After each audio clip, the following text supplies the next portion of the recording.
ليالي المولدين وبريق النور يبدو من مالي أخمدي راحت الديار تشهد بليالي المولدين وبريق النور يبدو من مالي أخمدي يا حبيبي يا محمد يا رسول الخافقين يا مؤيد يا ممجد يا إمام القبلتين يا حبيبي يا محمد يا رسول الخافقين يا مؤيد يا ممجد يا إمام القبلتين راحت الديار تشهد بليالي المولدين وبريق النور يبدو من مالي أغمدي راحت الديار تشهد بليالي المولدين وبريق النور يبدو من مالي أحمدي صل وسلم اللهم صل وسلم أشرف الصلاة والتسليم على سيدنا ونبينا محمد الرؤوف الرحيم اللهم صل وسلم وبارك عليه وعلى آله اللهم صل وسلم وبارك عليه وعلى آله وقد آن للقلم أن يحط ما حركته فيه الأنامل مما استفاده الفهم من صفات هذا العبد المحبوب الكامل وشمائله التي هي أحسن الشمائل وهنا حسن أن نثبت ما بلغ إلينا في شأن هذا الحبيب من أخبار وآثار ليتشرف بكتابته القلم والقرطاس وتتنزه في حدائقه الأسماع والأبصار وقد بلغنا في الأحاديث مشهورة أن أول شيء خلقه الله والنور المودع في هذه السورة فنور هذا الحبيب أول مخلوق برز في العالم ومنه تفرع الوجود خلقا بعد خلق فيما حدث وما تقدم وقد أخرج عبد الرزاق بسنده عن جابر بن عبد الله الأنصاري رضي الله عنهما قال قلت يا رسول الله بأبيه وأمي أخبرني عن أول شيء خلقه الله قبل الأشياء قال يا جابر إن الله خلق قبل الأشياء نور نبيك محمد صلى الله عليه وسلم من نوره وقد ورد من حديث أبي هريرة رضي الله عنه أنه قال قال رسول الله صلى الله عليه وسلم كنت أول النبيين في الخلق وآخرهم في البعث وقد تعددت الروايات بأنه أول الخلق وجودا وأشرفهم مولودا ولما كانت السعادة لها ملاحظة خفية اختصت من شاء من البرية بكمال الخصوصية فاستودعت هذا النور المبين أصلاب وبطون من شرفته من العالمين فتنقل هذا النور من صلب آدم ونوح وإبراهيم عليه السلام حتى أوصلته يد العلم القديم خصه بتكريم أبيه الكريم عبد الله بن عبد المطلب ذي القدر العظيم وأمه التي هي في المخاوف الآمنة السيدة الكريمة آمنة فتلقاه صلب عبد الله ألقاه إلى بطنها وضمته أحشاؤها بمعونة الله محافظة على حق هذه الدرة وصونها، فحملت برعاية الله كما ورد عنها حملا خفيفا لا تجد له ثقلا ولا تشكو منه آلما ولا عللا، حتى مر الشهر بعد الشهر من حمله وقرب وقت بروزه إلى عالم الشهادة لتنبسط على أهل هذا العالم فيوضات فضله وتنتشر فيه آثار مجده الصميم. Perhatian bagi jamaah yang masih berdiri di luar untuk diharapkan duduk. محمد الرؤوف الرحيم اللهم صل وسلم وبارك عليه اللهم صل وسلم أشرف الصلاة وتسليم على سيدنا ونبينا محمد الرؤوف الرحيم اللهم صل وسلم وبارك عليه وعلى آله ومنذ علقت به هذه الدرة المكنونة والجوهرة الموصونة والكون كله يصبح ويمسي في سرور وابتحاد بقرب الظهور إسراك هذا الصراط والغيون متشوفة إلى البروز متشوقة إلى اتقاء جواهر الكنوز وكل دابة لقريش نطقت بفاصح العبارة معلنة بكمال البشارة وما من حمل حملت في ذلك العام إلا أتت في حملها بغلام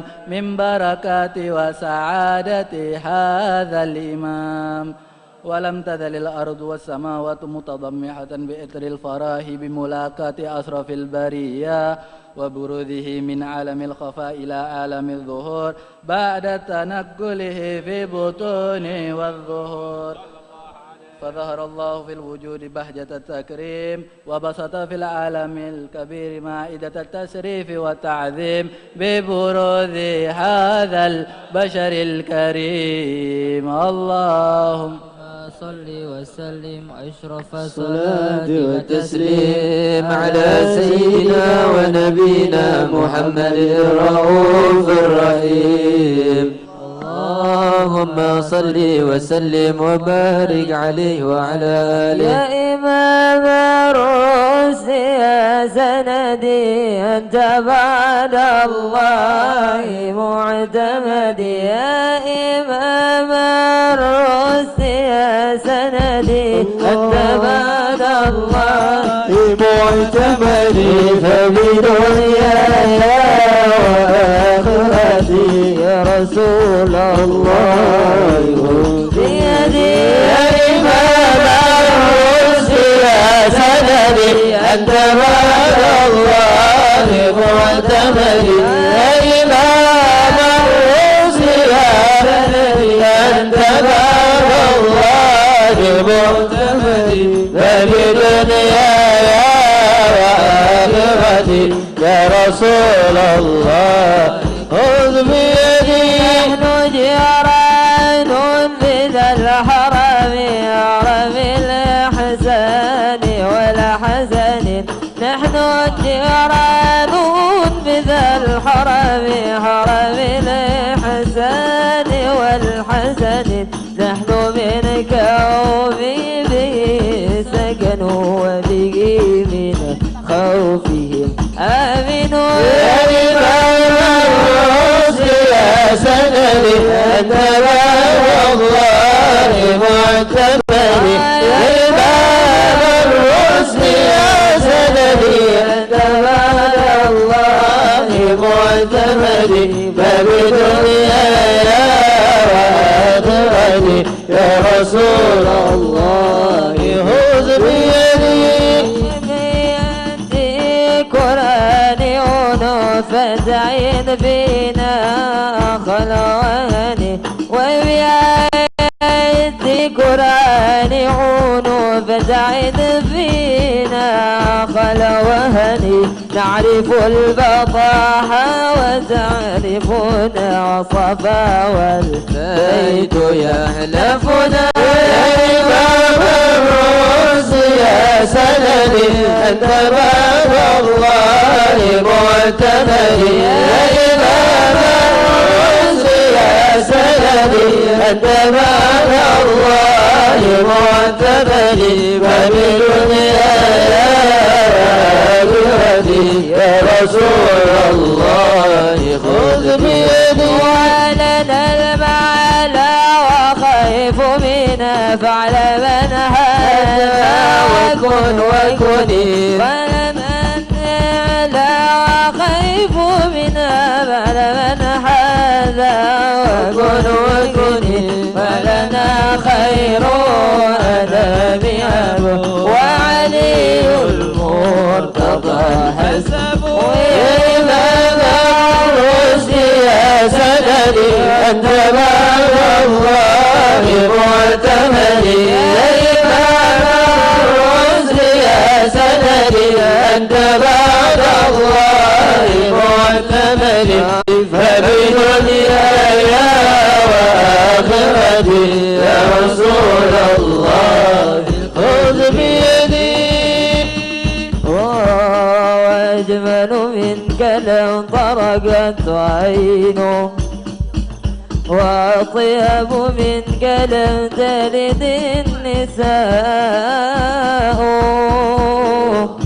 خلقت مبرأ من كل عيب خلقت مبرأ من كل عيب كأنك قد خلقت كما تشاء يا رب يا رب يا رب بهم وبعالهم أجل بالنصر وبالفرج بالمصطفى بلغ مقاصدنا واغفر لنا واغفر لنا واغفر لنا ما مضى يا واسع الجود والكرم يا تارم يا تارم يا تارم يا تارم شاير الله شاير الله شاير الله شاير الله يا تارم يا تارم يا تارم يا تارم شاير الله شاير الله شاير الله شاير الله يا تارم يا تارم يا تارم يا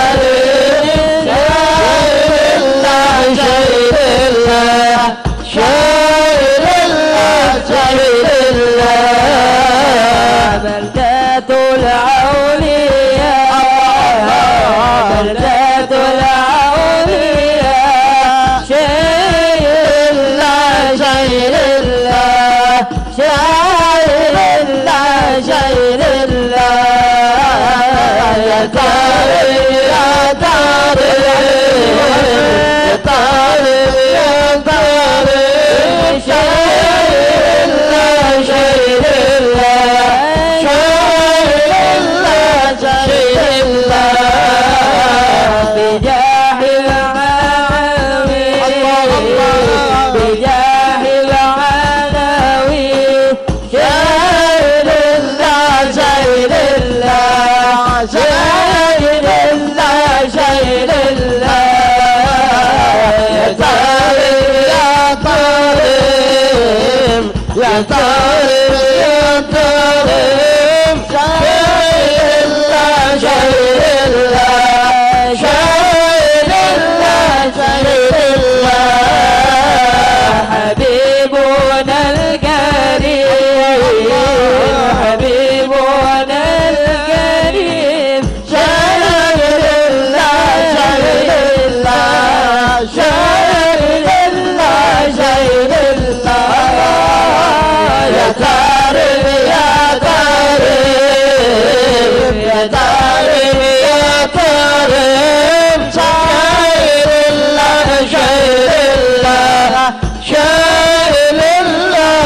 شيء الله سقافنا ولي سقافنا ولي شاعر الله شيء الله شاعر الله شيء الله يا طالب يا طالب يا طالب يا طالب شاعر الله شاعر الله شاعر الله المخضر والعذروس المخضر والعذروس شاعر الله شاعر الله شاعر الله شاعر الله يا طالب يا طالب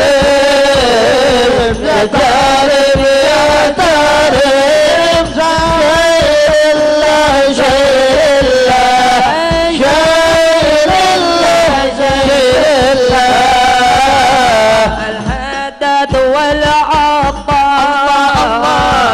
الحداد والعطار شاعر الله شاعر الله شاعر الله شاعر الله يا طالب يا طالب يا طالب يا طالب شاعر الله شاعر الله شاعر الله شاعر الله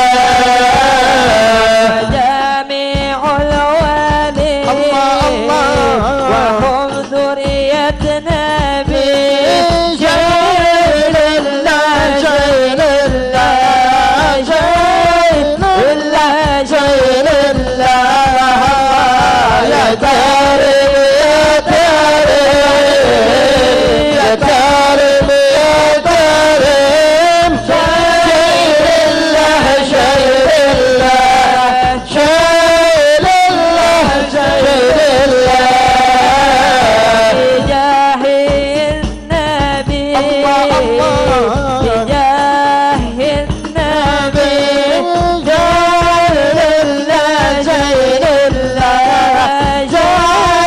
الله شاعر الله يا طالب يا طالب يا طالب يا طالب شاعر الله شاعر الله شاعر الله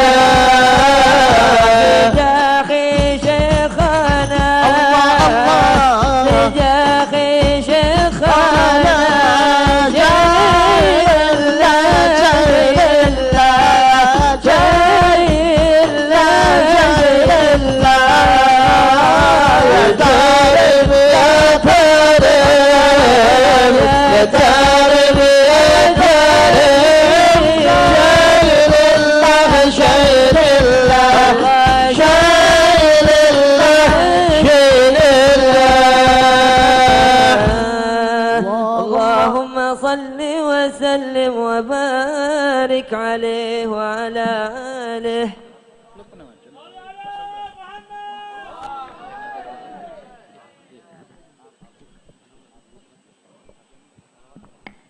اللهم صل وسلم أشرف الصلاة والتسليم على سيدنا ونبينا محمد الرؤوف الرحيم.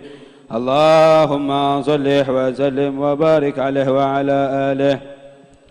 فحين قرب أوان وقت هذا الحبيب أعلنت السماوات والأرضون ومن فيهن بالترحيب، وأمطار الجود على أهل الوجود تثيج، وألسنة الملائكة بالتبشير للعالمين تعي. سبحان الله إله إلا الله والله أكبر. سبحان الله والحمد لله ولا إله إلا الله والله أكبر. سبحان الله والحمد لله ولا إله إلا الله والله أكبر. ولا حول ولا قوة إلا بالله العلي العظيم في كل لحظة أبدا عدد خلقه ورضا نفسه وزنة عرشه ومداد كلماته.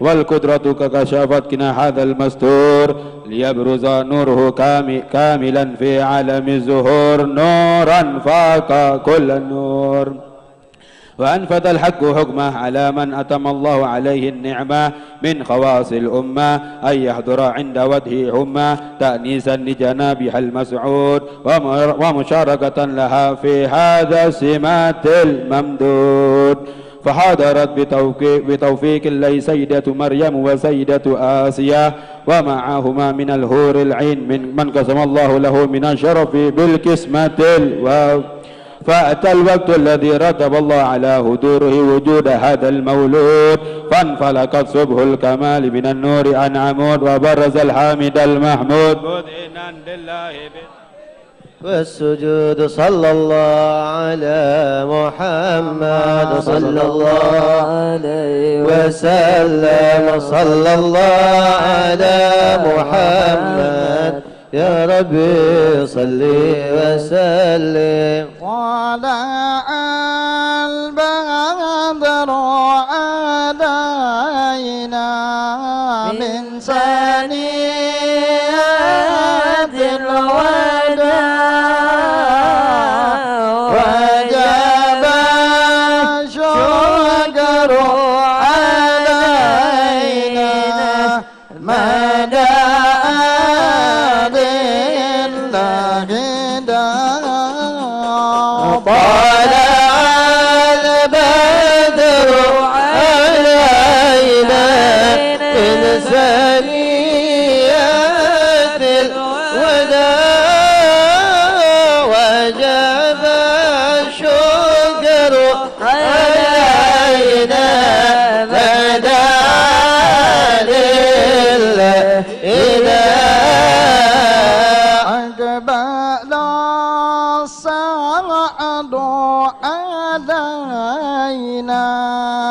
والحنا من كل جانب فلنا البصر بسعد جاءنا من خير واغب طلع البدر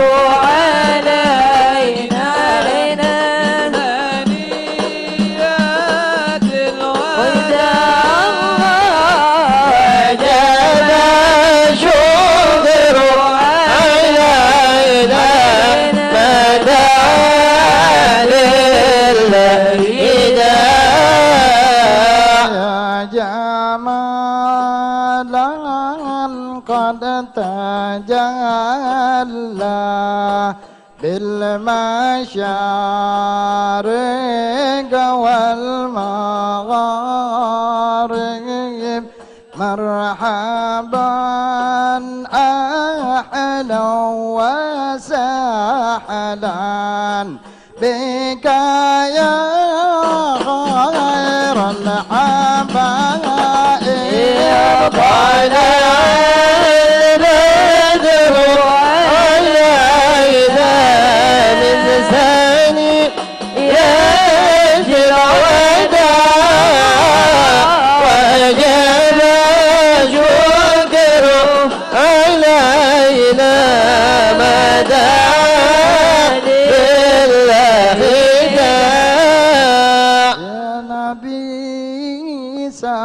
سلام عليك يا رسول سلام عليك الله يا حبيب سلام عليك صلوات الله عليك الله يا نبي سلام عليك يا رسول سلام عليك يا حبيب سلام عليك صلوات الله عليك صرك الكون ابتهاجا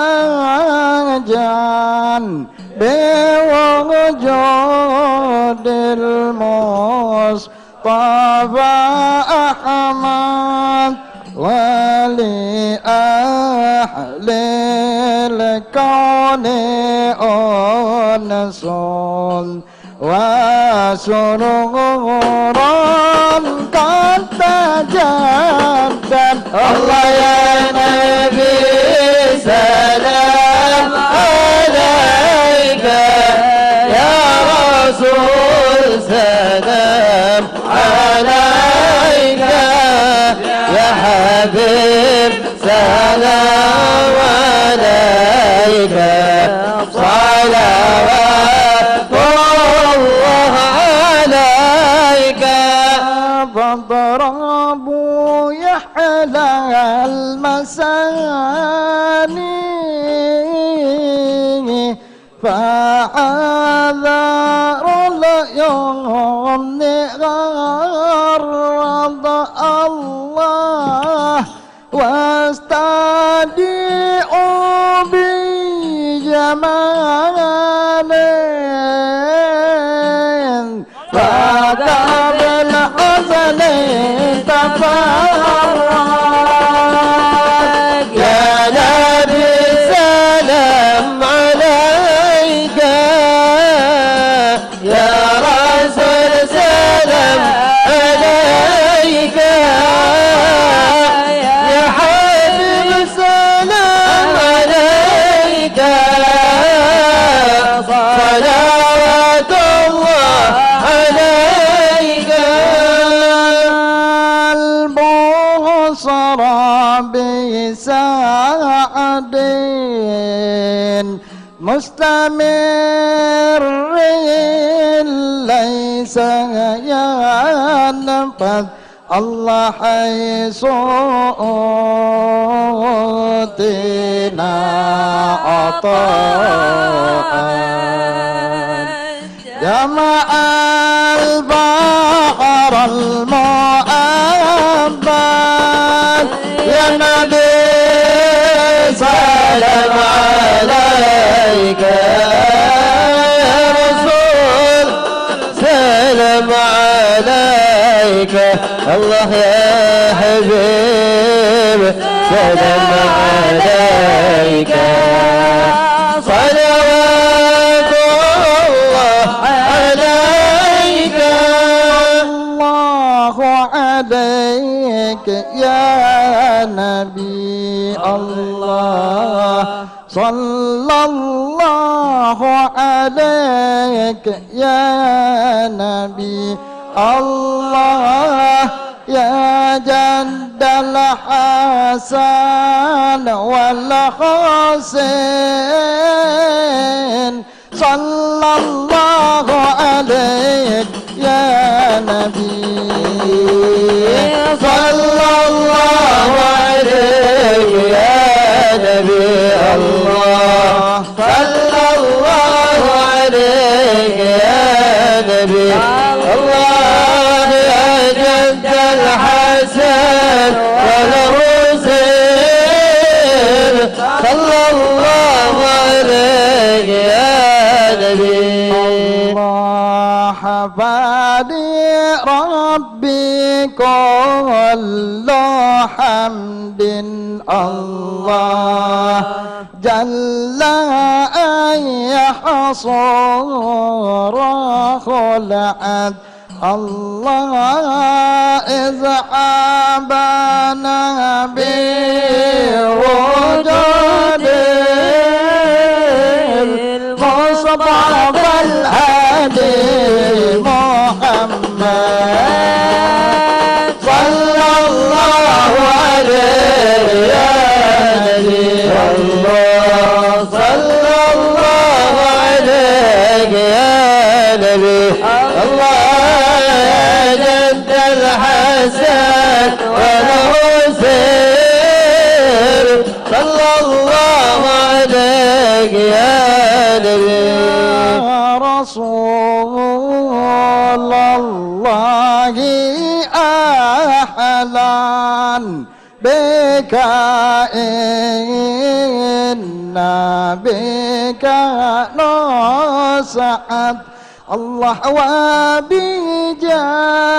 وبجاه يا إلهي جود وبلغ كل مقصود يا رسول الله جئنا لزيارة قصيدنا الله نلتجي منك شفاعة عند رب العالمين واحمدنا نهج سبيله كي به نسعد ونرشد الله ربي بلغنا بجاهه في جوار خير ما جعل يا رسول الله جئنا لزيارة سيدنا الله يجزيك شفاعة عند رب العالمين تواب تب علينا يا تواب تب علينا وارحمنا وانظر إلينا وارحمنا وانظر إلينا يا تواب تب علينا يا تواب تب علينا وارحمنا وانظر إلينا وارحمنا وانظر إلينا وصلاة الله تغشى أشرف الرسل محمد وسلام مستمر كل حين يتجدد يا تواب تب علينا يا تواب تب علينا وارحمنا وانظر إلينا وارحمنا وانظر إلينا أستغفر الله رب البرايا أستغفر الله من الخطايا أستغفر الله رب البرايا أستغفر الله من الخطايا الله على محمد يا ربي صل عليه وسلم صلى الله على محمد يا ربي صل عليه وسلم اللهم صل وسلم عليه اللهم صل وسلم على سيدنا وعلى آل سيدنا محمد يا الله أتلو باكيا رب السماء افتح لنا الباب عافنا واعف عنا واهدنا سبل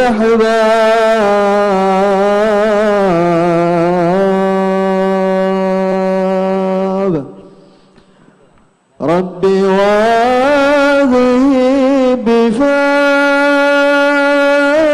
بفضلك رحمن كان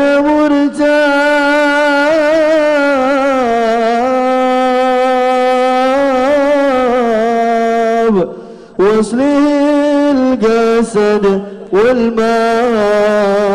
والمامول يا رب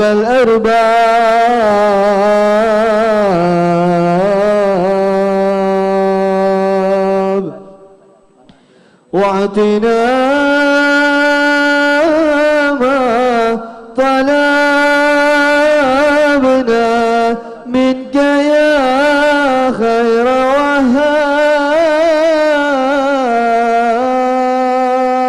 وهاب واقض حاجتنا فنا على الباب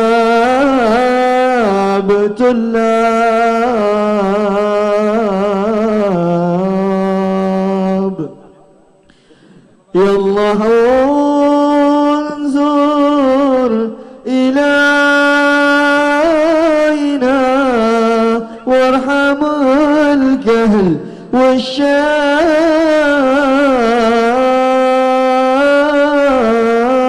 والشاب واغننا واشفنا يا رب من كل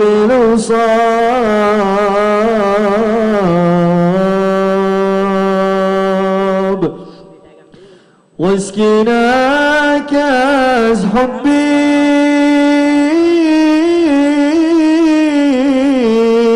من حضر مننا أواب ربي وافتح علينا فتحا أوتاد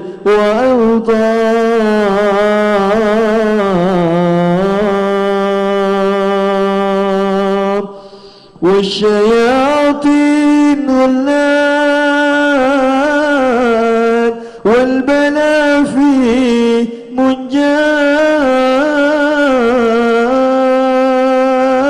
منجاب يا الله اجعل لنا أوفار هازم شهم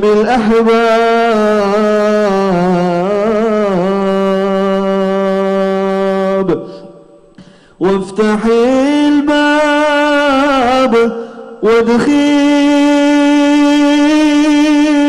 وادخلنا مع خير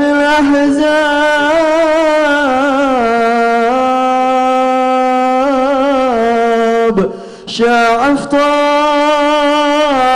النبي المرسل وآله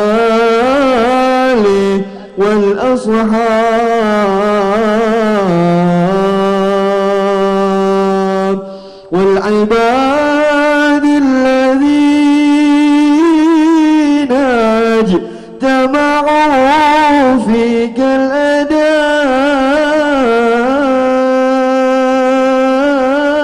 الأداب ربي سالك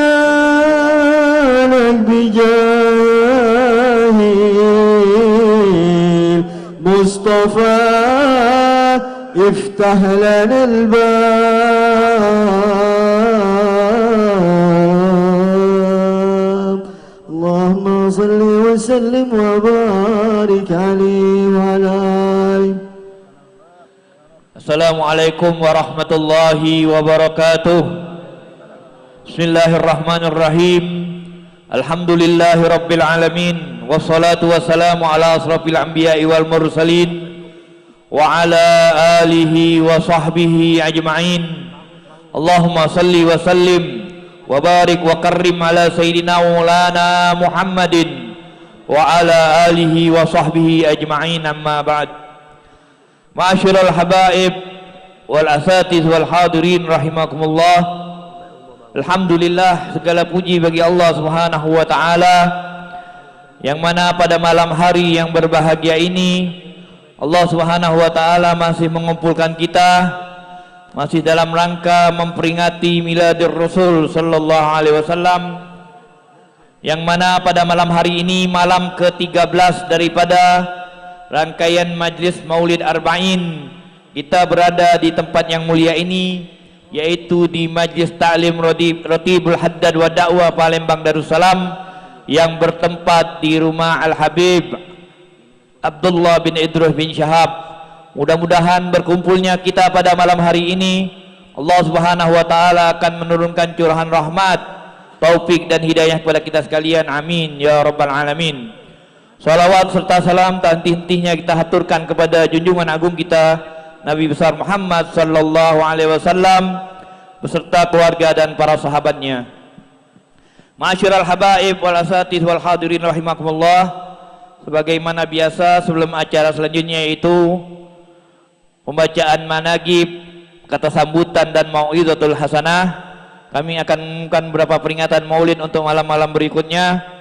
Untuk malam besok, malam ke-14, malam Sabtu, peringatan Maulid akan diadakan di Majlis Ta'lim Al-Awwabin, bertempat di Jalan Ratu Sianum, Komplek Telkom 3 Ilir. Dan pada malam Ahad, malam ke-15, peringatan Maulid akan diadakan oleh Majlis Ziarah Kambang Koci, bertempat di Pelabuhan Peti Kemas Kambang Koci, Bombaru. Dan pada malam Senin tanggal 16 Rabiul Awal, peringatan Maulid akan diadakan di rumah Al-Habib Abdurrahman bin Muhammad Al-Munawwar, bertempat di Kampung Al-Munawwar 13 Hulu. Dan peringatan Maulid untuk besok sore akan diadakan di rumah Al-Habib Muhammad bin Umar bin Syahab atau Habib Wan Syahab, beralamat di Lorong Muaroh. Dan juga ada undangan untuk Maulid sore di Musola At-Thaibah tanggal 1 November, bertempat di Musola At-Thaibah di Jalan Li Lorong Sungai Bayas. Demikianlah undangan untuk malam hari ini. Dan pada malam hari ini akan ada 3 acara, yaitu yang pertama managib yang akan disampaikan oleh Managib Al-Habib Abdullah bin Idrus bin Syahab, yang akan disampaikan oleh Sayyid Al-Habib Ahmad Rafiq bin Rusdi Al-Kab. Yang kedua, kata sambutan dari Khadimul Majlis Ratibul Haddad wa Da'wah, yang akan dipimpin oleh Khadimul Majlis Al-Habib Ahmad Parahan bin Abdurrahman Al bin Hamid, namun diwakilkan oleh adik beliau yaitu Ahmad Fadil bin Abdurrahman Al bin Hamid. Selanjutnya mau'izatul hasanah akan disampaikan oleh Fadilatul Ustadz Al-Habib Agil bin Abdul Qadir Barakbah, wa alaihim falyatafaddal. صلي وسلم.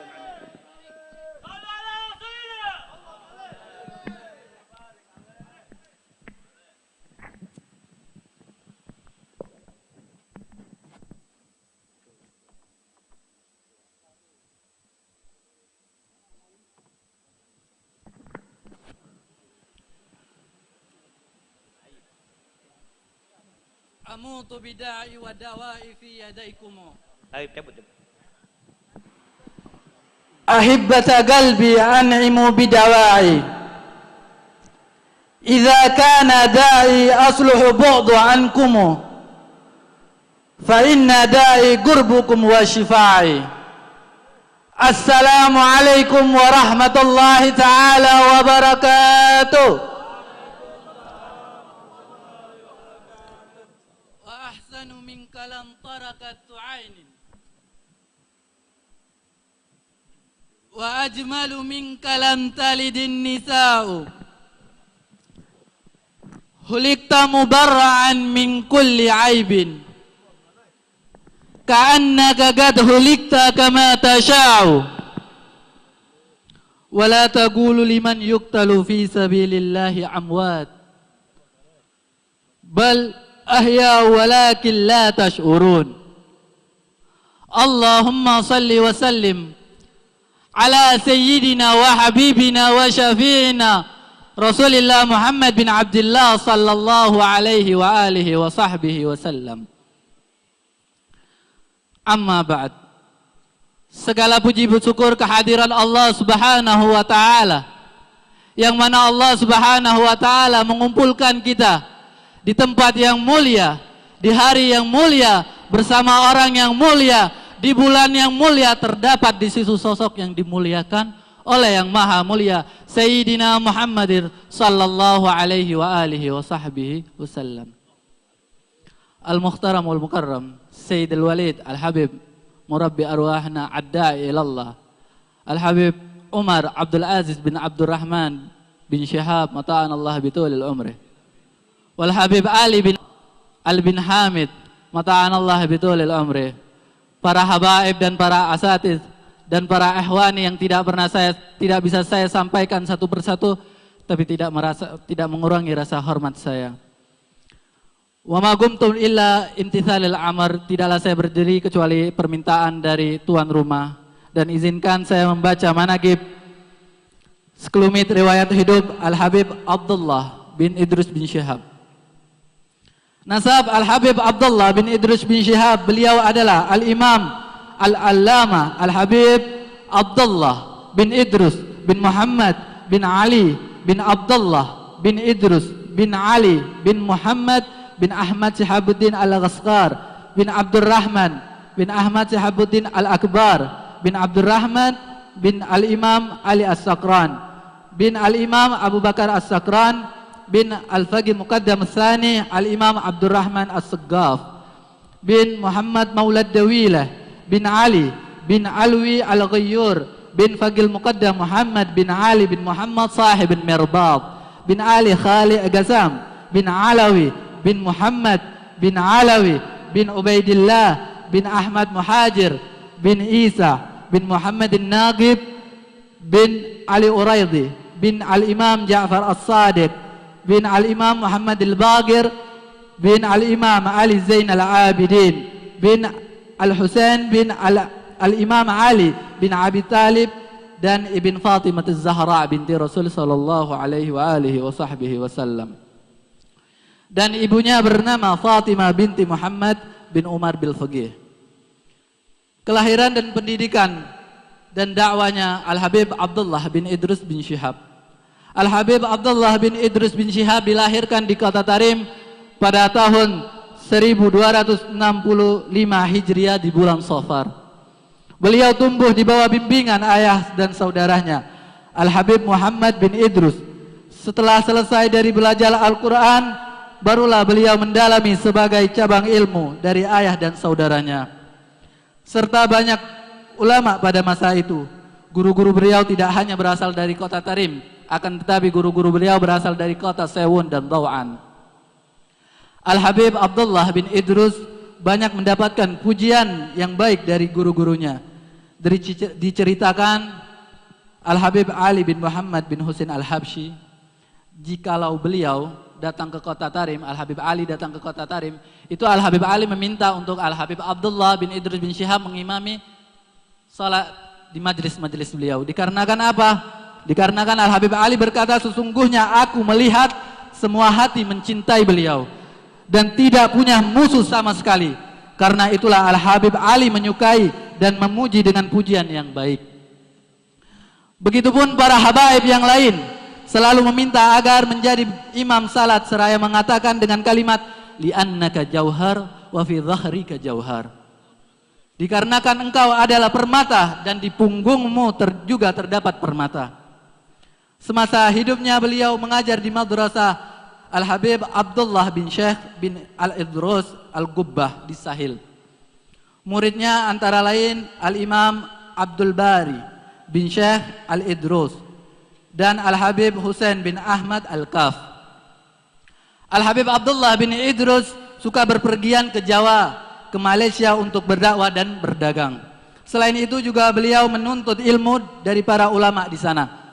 Di antara lain Al-Habib Abu Bakar bin Umar bin Abdullah bin Yahya, Al-Habib Muhammad bin Idrus Al-Habsyi, dan Al-Habib Muhammad bin Ahmad Al-Mukhdar.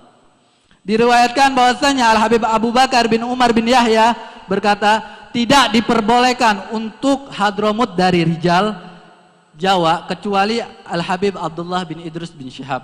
Dikarenakan apa? Hal tersebut dikarenakan akhlak yang sangat mulia. Dan Al-Habib Abdullah mempunyai keistiqomahan beliau dalam mengikuti jejaknya Nabi Muhammad sallallahu alaihi wasallam. Begitupun Al-Habib Utsman bin Yahya Mufti Betawi saat itu banyak memuji Al-Habib Abdullah bin Idrus dalam syair-syairnya. Apabila Al-Habib Abdullah bin Idrus bin Syihab datang ke Singapura, maka Al-Sayyid Al-Allama Muhammad bin Aqil bin Yahya mempersilahkannya dan ia menjadikan dirinya seperti murid Al-Habib Abdullah bin Idrus bin Syihab. Inilah salah satu ketawaduan daripada habaib-habaib. Wafat beliau, Al-Habib Abdullah bin Idrus bin Syihab sangat dicintai oleh guru-guru beliau, termasuk Al-Imam Al-Qutub Al-Habib Ahmad bin Hasan Al-Habsyi BBC. Itu adalah salah satu guru Al-Habib Abdullah bin Idrus bin Syihab. Bahkan pada tahun 1304 Hijriah, ketika Al-Habib Ahmad bin Syekh bin Hasan hendak ke Hadramut untuk mengunjungi keluarganya di kota sihir, beliau berkata kepada ahli Palembang saat itu, inilah khalifahku di negeri Khalifah Palembang. Inilah Al-Habib Abdullah bin Idrus bin Syihab sebagai khalifah di kota Palembang.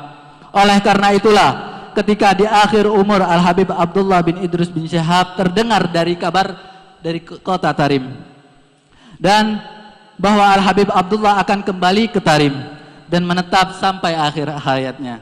Al-Habib Alwi mengatakan bahwa ayah beliau Al-Habib Abdullah tidak akan meninggal kecuali dia akan dikuburkan di tempat khalifahnya tersebut, kecuali di tempat yang dia menjadi khalifah tersebut, karena tidaklah orang meninggal kecuali dia dikuburkan di tempat yang dia menjadi khalifah tersebut. Abdullah bin Idrus bin Syihab wafat pada tanggal 26 Zulhijjah 1327 Hijriah bertempatan dengan tanggal 8 Januari 1910 Masehi di kota Palembang, dan dimakamkan di pemakaman Gubah Al-Habib Ahmad bin Syekh bin Syihab, yang mana saat itu Al-Habib Alwi berumur kurang lebih 24 tahun.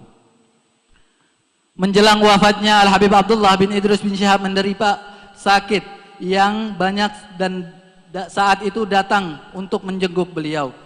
Setelah beberapa saat, beliau menyuruh tamu-tamunya untuk keluar sebentar. Mereka pun keluar dari kamar. Waktu dulu ini ada rumah, bentuk sebelum ada terjadi musibah, ini bentuk rumah. Dan mana di sini ditinggalkannya Al-Habib Abdullah bin Idrus bin Syihab. Habib Abdullah tinggal di satu kamar, dan disitulah yang diceritakan Habib Abdullah menyuruh tamu-tamunya untuk keluar dari kamar tersebut. Ingin mengetahui apa yang terjadi di dalam kamar tersebut, ia pun melihat dari celah dinding kayu rumah tersebut. Jadi rumah ini dibentuk dengan kayu. Disaksikan oleh Al-Habib Abdullah yang tadinya berbaring, kini duduk dan merapikan. Habib Abdullah merapikan bajunya, memakai gamis, memakai rida dan berwangi-wangian, seakan-akan akan ingin bertemu dengan para tetamu. Ketika itu pemuda tersebut mengenakan pakaian khas ulama Tarim. Ia pun bermusafaha lalu memeluk Al-Habib Abdullah. Ada orang datang tiba, itu orang-orang itu ketika orang itu bermusafaha dan memeluk Al-Habib Abdullah layaknya seorang murid dan guru. Setelah beberapa lama bercakap-cakap dengan Al-Habib Abdullah, pemuda itu pun terbang lagi melalui jendela, dan Al-Habib Abdullah berbaring mengisyaratkan para tamu untuk masuk kembali ke kamar tersebut. Tamunya yang menyaksikan kejadian tersebut tidak bisa mengucapkan karena takut. Di zaman yang fitnah, takut terjadi fitnah, dan dia menyembunyikan hal tersebut. Ia juga tidak menceritakan kepada siapapun sampai beberapa tahun setelah wafatnya Al-Habib Abdullah. Selang beberapa tahun ia berkesempatan untuk berziarah ke kota Tarim. Di sana beliau menghadiri majelis ribat Tarim. Biasanya majelis diasuh Al-Habib Abdullah bin Umar Asy-Syatiri. Biasanya majelis tersebut juga dihadiri para ulama. Akan tetapi karena beliau berhalangan, maka digantikan oleh Al-Habib Alwi bin Abdullah bin Idrus bin Syihab yang terkenal dengan ilmunya dan kasafnya. Melihat wajah Al-Habib Alwi merasa tidak asing karena seakan sudah pernah melihatnya, lalu bertanya kepada orang yang duduk di sebelahnya, siapakah itu? Siapa yang memimpin majelis tersebut? Akhirnya orang yang di sebelahnya menjawab, itu Al-Habib Abdullah bin Idrus bin Syihab. Oh, Al-Habib Alwi bin Abdullah bin Syihab. Ia bertanya lagi, bin Abdullah? Aywah, kata. Dan dia berkata, iya, bahwasanya itu bin Abdullah. Apakah ayah beliau yang tinggal di Palembang? Orang tersebut bertanya, akhirnya dijawab, iya. Ayah beliau tinggal di Palembang. Mendengar jawaban tersebut, ia pun ingin menjerit, tapi jauh dari Al-Habib Alwi mengisyaratkan untuk tidak menjerit. Diriwayatkan bahwa Al-Habib Alwi tidak pernah menyatakan bahwa barang siapa yang berziarah sekali ke makam ayahnya di Palembang, maka tersebut sama dengannya berziarah kepada ulama Tarim sebanyak 7 kali. Jadi di Gubah Al-Habib Ahmad bin Syekh itu ada pemakaman Al-Habib Abdullah bin Idrus bin Syihab. Itu Habib Alwi mengatakan bahwasanya orang yang ziarah kepada abahnya Al-Habib Abdullah itu mereka sama saja kayak ziarah wali-wali Tarim sebanyak 7 kali. Inilah yang sangat berfaedah. Inilah sekelumit dari manaqib Al-Habib Abdullah bin Idrus bin Syihab. Untuk lebih lengkap silakan membaca kitab Tuhfatul Ahbab wa Tadhkirul Ulil Albab yang dikarang Al-Allamah Umar bin Alwi bin Abu Bakar Al-Kaf serta Risalatul Asfar karya Al-Allamah Al-Habib Abu Bakar bin Ali bin Syihab, salah satu seorang pendiri Ribat Al-Awlawiyah. Ma'asyiral ikhwan, izinkan Al-Faqir terakhir untuk membacakan sekelumit manaqib Al-Habib Hamid bin Umar Al-bin Hamid dan Al-Habib Abdurrahman bin Ahmad Al-bin Hamid. Nasabnya beliau As-Sayyid Al-Habib Hamid bin Umar bin Hamid bin Alawi bin Hamid bin Umar bin Ahmad bin Abu Bakar bin Abdurrahman bin Muhammad Al-Munaffar bin Abdullah bin Muhammad bin Abdullah Ba'alawi bin Alawi Al-Ghuyur bin Faqil Muqaddam Muhammad bin Ali dan seterusnya hingga bersambung kepada datuknya Nabi sallallahu alaihi wasallam. Di sini kelahiran beliau dilahirkan pada tahun 1125 Hijriah di kota Tarim. Sejak kecil beliau sudah menghafal Al-Qur'an serta mendapatkan tarbiyah yang mulia dari orang tuanya serta para ulama di kotanya. Kedudukan Al-Habib Hamid bin Umar Al-bin Hamid. Waktu itu Al-Habib Hamid bin Umar Al-bin Hamid mendapatkan perhatian yang khusus dari baginda Rasul sallallahu alaihi wasallam.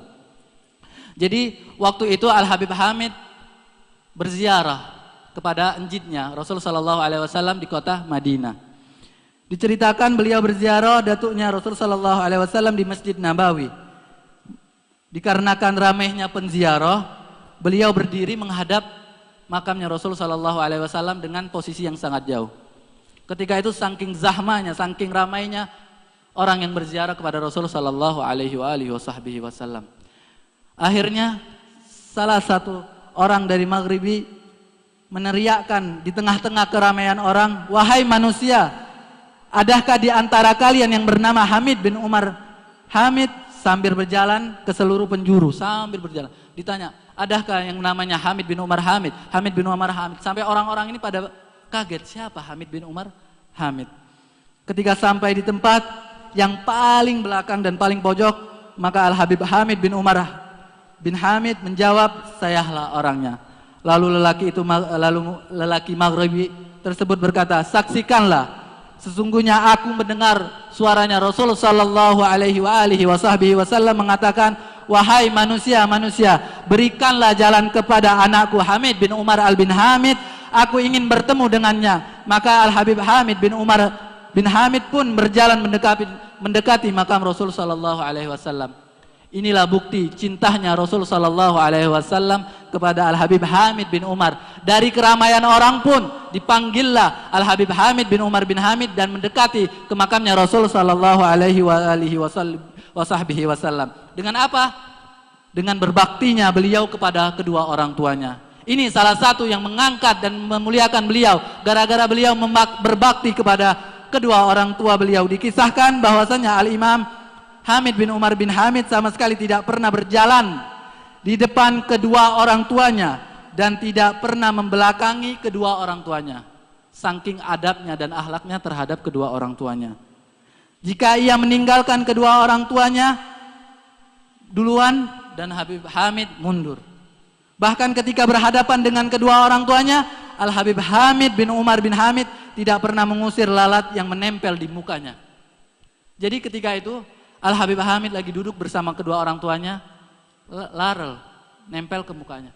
Saking adab dan akhlaknya dia, beliau tidak berani mengusir tuh lalat karena takut mengurangi rasa adabnya dan mengurangi rasa akhlaknya di hadapan kedua orang tuanya. Dan inilah yang diangkat dan dimuliakan. Sebab inilah Al-Habib Hamid bin Umar bin Hamid dimuliakan oleh Rasulullah sallallahu alaihi wasallam. Wafat beliau Al-Habib Hamid bin Umar bin Hamid setelah salat Isya di kota Tarim.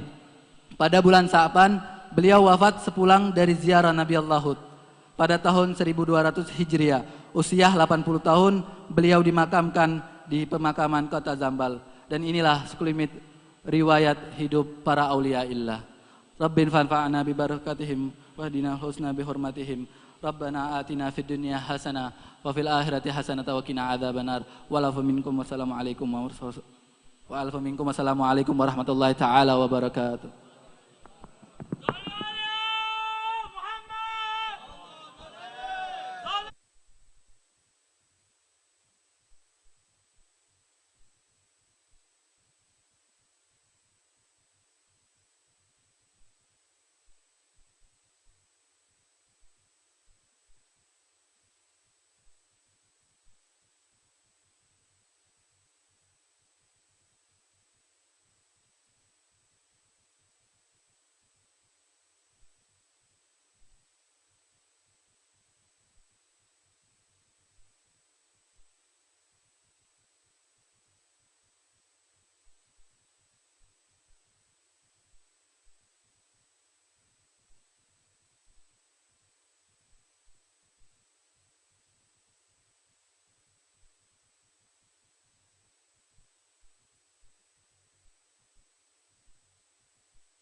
حي يا قيوم صلح وسلم على عبدك ورسولك وحبيبك سيد المعصوم سيدنا محلى آله وصحبه وأهل محبته وأصلح شؤون أمته وفرج عنا الحموم والغموم يا حي يا قيوم. Yang sama-sama kita muliakan Al-Habib Umar Abdul Aziz bin Abdul Rahman bin Shahab wal Habib Ali bin Abdullah al bin Hamid wal Habib Muhammad bin Ahmad al bin Hamid Ba'alawi serta para asatid, para habaib, para tokoh-tokoh masyarakat yang tidak bisa kami sebutkan satu persatu namanya, namun tidak mengurangi rasa hormat, rasa takdim kami kepada antum sekalian. Alhamdulillah, bersyukur kita kepada Allah Subhanahu wa taala berkumpulnya kita di tempat ini dalam rangkaian merayakan kelahiran Nabi besar Muhammad sallallahu alaihi wasallam. Perkumpulan semacam ini digambarkan oleh Al-Habib Ali bin Muhammad bin Husain Al-Habsyi yang maulidnya barusan kita baca. Beliau menggambarkan di dalam syairnya, Masyi kamah majma'il maulid yujallil kurub. Tidak ada perkumpulan yang lebih indah yang dapat menolak musibah bencana sebagaimana perkumpulan maulid semacam ini. Dawagat taubatak yal asi idza batatub. Ini adalah waktumu wahai orang-orang yang sering bermaksiat untuk bertaubat kepada Allah Subhanahu wa ta'ala jikalau engkau mau bertaubat. Dawagat aubatak ya syarid idza bata'ub. Ini adalah waktu kalian, ini adalah waktumu wahai orang-orang yang kabur untuk kembali ke jalan Allah, kembali ke jalan Rasulullah sallallahu alaihi wasallam jikalau engkau mau kembali. Dzal jama' la syak yufarbuh jami'ad dunub. Perkumpulan semacam ini tidak diragukan lagi, semua dosa dihapus oleh Allah Subhanahu wa taala. Mudah-mudahan kita semua yang hadir kebagian ampunan daripada Allah Subhanahu wa taala. Guru-guru kita, orang tua kita, dan kita tergolong minas suada, orang yang beruntung. Amin Allahumma amin. Habib Ali juga mengatakan waqfa ma kama fi shimal au janub. Perkumpulan semacam ini tidak ada bandingannya di utara, di selatan, di barat, di timur. Kenapa? Yahdur bihal Mustafa, yahdur bihal Mustafa, yahdur bihal Mustafa wa aluh wa ahlul ghuyub. Perkumpulan semacam ini dihadiri oleh Nabi Muhammad, keluarganya dan ahlul ghuyub, para aulia, orang-orang soleh. Kita tak ngelihat, kita tak mandang, tapi kita yakini Nabi Muhammad memandang kita. Mudah-mudahan kita termasuk orang yang beruntung. Tidaklah kita keluar daripada tempat ini, tidaklah kita meninggal kecuali mata kita sudah dihalalkan untuk memandang wajah Nabi Muhammad. Tidaklah orang yang paling beruntung hidup di dunia ini kecuali mereka di dunia sudah pernah memandang wajah Nabi Muhammad sallallahu alaihi wa ala alihi wa sahbihi wa baraka sallam. Al-Faqir tidak berpanjang lebar karena Al-Faqir ditugaskan untuk memberikan kata sambutan oleh Khadimul Majalis Al-Habib Abdurrahman bin Taufik bin Syahab. Kami keluarga besar Al-Habib Abdullah bin Idrus bin Syahab, Al-Habib Hamid bin Umar Hamid, Al-Habib Abdurrahman bin Ahmad Al-bin Hamid, serta segenap pengurus Majlis Ratib Al-Haddad wa Da'wah Palembang mengucapkan jazakumullah khairal jaza. Terima kasih banyak kami ucapkan kepada para simpatisan yang telah berpartisipasi baik secara materi, tenaga, pikiran, hingga acara ini bisa berjalan dengan lancar. Kami tidak bisa membalas satu persatu, tapi kami yakini Allah lah yang akan membalas kalian dengan sebaik-baiknya balasan. Dan juga kami memohon maaf karena ini Al-Habib Khalid, tapi beliau berhalangan hadir. Kami juga memohon maaf jikalau terdapat kekurangan di sana sini. Juga terdapat misal ada panggung yang kurang, karena kami mohon maaf karena tempat tidak memadai. Dan juga kami meminta doanya agar Majlis Ratib Al-Haddad wa Da'wah Palembang selalu menjadi majlis terdepan di kota Palembang, selalu menjadi majlis yang selalu berjalan di thariqah salaf, tidak keluar di thariqah salaf seperti namanya Majlis Ratib Al-Haddad wa Da'wah, selalu dan mendapat pandangan dari Al-Habib Abdullah bin Alawi bin Muhammad Al-Haddad.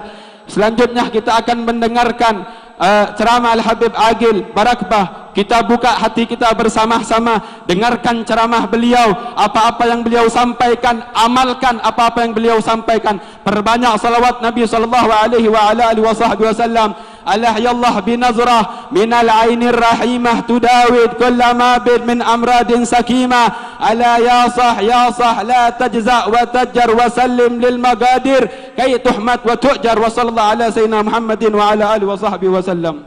Sallu ala Muhammad, sallu ala Rasulillah.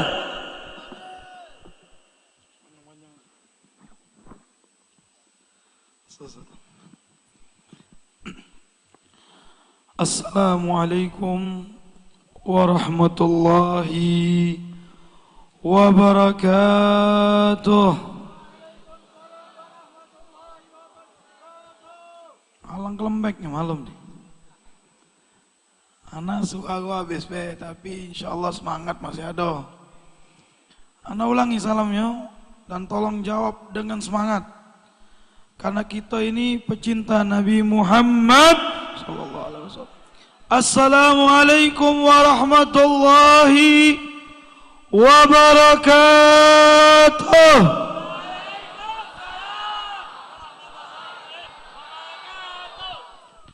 Alhamdulillah.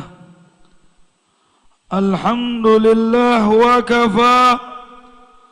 Wassalatu wassalam ala sayyidina wa nabiyina Muhammadin al-Mustafa wa ala alihi wa sahbihi wa man iktafa. Subhanaka la ilma lana illa ma 'allamtana innaka antal alimul hakim. Amma ba'du.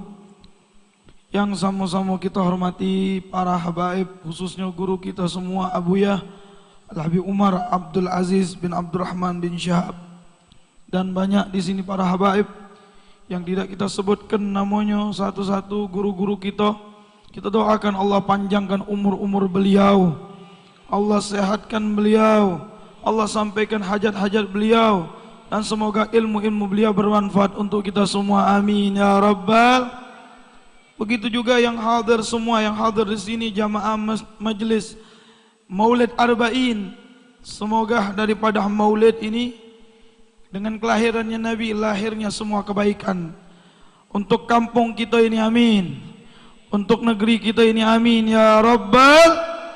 Saudaraku yang dirahmati oleh Allah, bersyukur kita digerakkan oleh Allah langkah kaki kita, niat kita untuk hadir di majlis di mana di situ disebutkan nama seorang yang paling dicintai oleh penciptanya, yaitu Nabi kita Muhammad. Bagaimana salawat ini adalah siko-siko amalan yang tidak ditolak oleh Allah. Sampai dikatakan oleh seorang ulama, adimis salati ala nabi Muhammadin wa qabuluha hatman bi ghairi taraddudi a'maluna bainal qabuli wa raddiha illa salat ala nabi Muhammadi. Yang artinya terus meneruslah kita salawat sama Nabi Muhammad. Diterimanya salawat itu pasti tanpa ada keraguan. Amalan kita masih mungkin diterima, mungkin tidak oleh Allah, tergantung ikhlasnya. Kecuali salawat sama Nabi tidak bakal ditolak oleh Allah. Kenapa tidak ditolak? Karena salawat kepada Nabi yang ngajar ke langsung Allah Rabbul Alamin.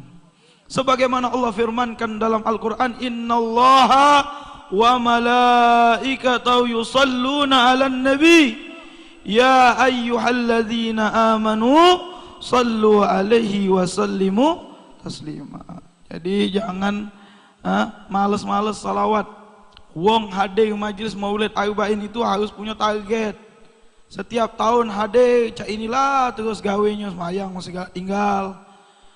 Masih gawe lama digawe ke. Bukannya hadir itu membuahkan hasil. Balik Maulid jadi lebih baik. Balik Maulid solat subuh berjamaah, bukan itu. Balik Maulid berakhlak, beradab sama orang tuanya. Balik Maulid beradab, berakhlak sama ulamanya. Siapa lagi kalau bukan kita menghormati ulama kita? Kalau bukan mereka ini, para ulama kita yang duduk di depan ini, siapa mereka? Para aulia illah. Wong yang istiqomah berjalan di jalannya para salaf, mereka lah yang mengikuti langkah leluhurnya. Ingat, mungkin daripada semua penduduk yang ada di Palembang kita hanya sebagian kecil, tapi sebagian kecil inilah yang menyebabkan selamat dari semua keburukan. Allah jauh ke balak, tidak lain masih ada orang yang menyebut nama Nabi Muhammad. Masih ada orang salawat sama Nabi Muhammad. Pesokong yang galak maksiat itu, yang melakukan kezaliman itu, kalau bukan karena orang ini udah hancur kebalik Palembang ni oi. Sallu ala Nabi Muhammad. Jadi jangan kamu sepelekan majlis cipta ini. Hadirkan niat yang baik, hadirkan tekad yang baik. Targetnya nyingok Nabi Muhammad dalam mimpi kita. Sallu ala Nabi Muhammad. Beb, apa bisa kami yang banyak dosa ini nyingok wajahnya Nabi Muhammad? Bisa kalau ada cinta di hati, kalau ada kerinduan di hati. Kalau tak katik ni yang salah. Tahunya ingat kaget apa dia lah cetukannya habis Maulid. Kalau cetukannya ini tidak semangat selawatnya. Kalau cetuknya daging kambing, nah sedap. Cetuk daging kambing itu selawat. Inilah kita ni lemah Pak. Kita ni lemah, wahai saudaraku, kita mohon sama Allah yang Maha Kuat, ya Rabb, rubahkanlah kondisi kami menjadi lebih baik. Jauhkanlah corona ini yang rusak gal-galonya, ya Rabb. Engkau yang maha gawi, Engkau yang maha agung, Engkau yang membolak-balikkan hati kami, ya Allah. Istiqomahan kami dalam kebaikan, istiqomahan kami dalam jalannya para salaf kami, ya Allah. Hidupkan kami atas la ilaha illallah, matikan kami atas la ilaha illallah, dan kumpulkan kami dengan para orang yang ikhlas mengucapkan la ilaha illallah Muhammad Rasulullah. Ini yang bisa saya sampaikan, semoga yang sedikit bermanfaat untuk kita semua. Hadani Allah wa ikum ajma'in bima tuhibbu wa tarda. Wassalamu alaikum warahmatullahi wabarakatuh.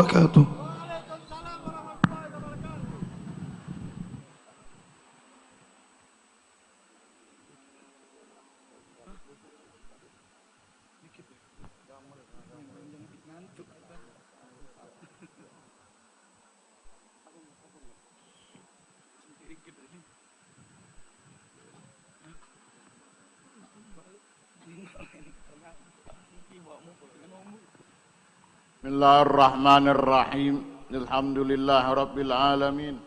Allahumma salli wa sallim ala Sayyidina Muhammadin bil awwalin. Allahumma salli wa sallim ala Sayyidina Muhammadin bil akhirin. Allahumma salli wa sallim ala Sayyidina Muhammadin fi kulli waqtin wa hin. Allahumma salli wa sallim ala Sayyidina Muhammadin fil mala'il a'la ila yaumiddin.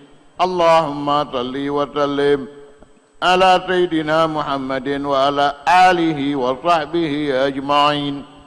Walamma nazama al-fikru min darari al-awsafil muhammadiyati uqudah, tawajjahtu ila Allah mutawassilan bi sayyidi wa habibi Muhammadin sallallahu alaihi wa sallam an yaj'ala sa'yi fihi mashkura wa fi'li fihi mahmuda, وأن يكتب عملي بالأعمال المقبولة وتوجهي بالتوجهات الخالصة والصلات الموصولة. اللهم يا من إليه تتوجه الأعمال فتعود ظافرة، وعلى باب عزته منه الفيوضات الغامرة، نتوجه إليك بأشرف الوسائل لديك، سيد المرسلين عبدك الصادق الأمين سيدنا محمد الذي عمت رسالته العالمين، أن تصلي وتسلم على تلك الذات الكاملة مستودع أمانتك وحفيظ سرك وحامل راية دعوتك الشاملة على بالأكبر المحبوب لك والمخصص بالشرف الأبخار في كل موطن من مواطن القرب ومظهر جاثم امدادك في عبادك وساقك إرشادك لأهل وسادك سيد الكونين وأشرف الثقلين العبد المحبوب الخالص المحسوس منك بأجل الخصائص. اللهم صل وسلم عليه وعلى آله وأصحابه وعلى حضرة اقترابه من أحبابه. اللهم إنا نقدم إليك جاه هذا النبي الكريم، ونتوسل إليك بشرف مقامه العظيم أن تلاحظنا في حركاتنا وسكناتنا بعين عنايتك، وأن تحفظنا في جميع أطوارنا وتقلباتنا بجميل رعايتك وحسين وقايتك، وأن تبلغنا من شرف القرب إليك وإلى هذا الحبيب غاية آمالنا، وتتقبل منا ما تحركنا به من نياتنا وأعمالنا، وتجعلنا في حضرة هذا الحبيب من الحاضرين، وفي ترائك اتباعه من السالكين، ولحقك وحق من المؤدين، ولعهدك من الحافظين. اللهم إن لنا أطمعا برحمتك الخاصة فلا تحرمنا، وذنونا جميلة هي وسيلتنا إليك فلا تخيبنا.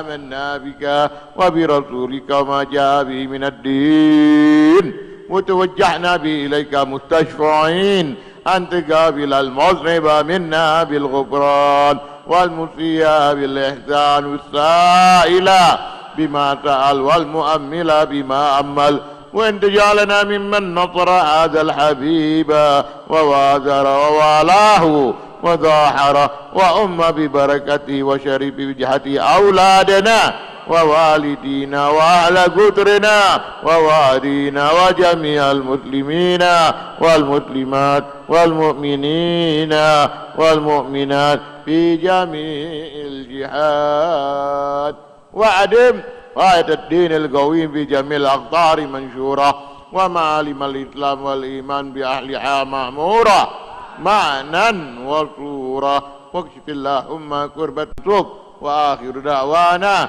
أن الحمد لله رب العالمين سبحان ربك رب العزة عما يصفون وسلام على المرسلين والحمد لله رب العالمين. الفجر قبول بحق وبجيش الرسول صلى الله عليه وسلم. الفاتحة.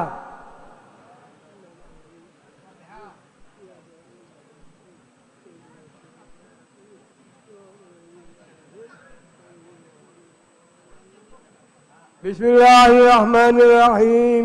الحمد لله رب العالمين.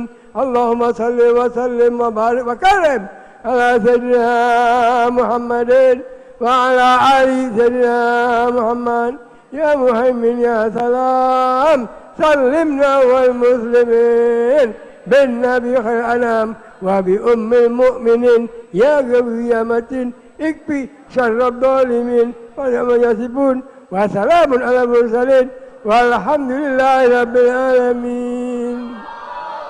قال رسول الله صلى الله عليه وسلم أفضل ما قلت أنا والنبيون من قبلي لا إله إلا الله لا إله إلا الله لا إله إلا الله لا إله إلا الله لا إله إلا الله لا إله إلا الله محمد رسول الله محمد رسول الله صلى الله عليه وسلم صلى الله عليه وسلم. وعظم رضي الله تعالى عنهم أجمعين. ألا نحيا الموت ألا البعث إن شاء الله تعالى من الآمنين آمين آمين. اللهم يا دائم الفضل على البرية يا بزايد بالعطية يا صاحب المواهب السنية صل على سيدنا محمد خير الورى سجية واغفر لنا يا ذا الأولى في هذه الليلة وفي كل ليلة. ربنا تقبل منا إنك أنت السميع العليم وتب علينا إنك التواب الرحيم. دعواهم بها سبحانك اللهم وتحيتهم فيها سلام وآخر دعواهم أن الحمد لله رب العالمين. Bismillahirrahmanirrahim. Panitia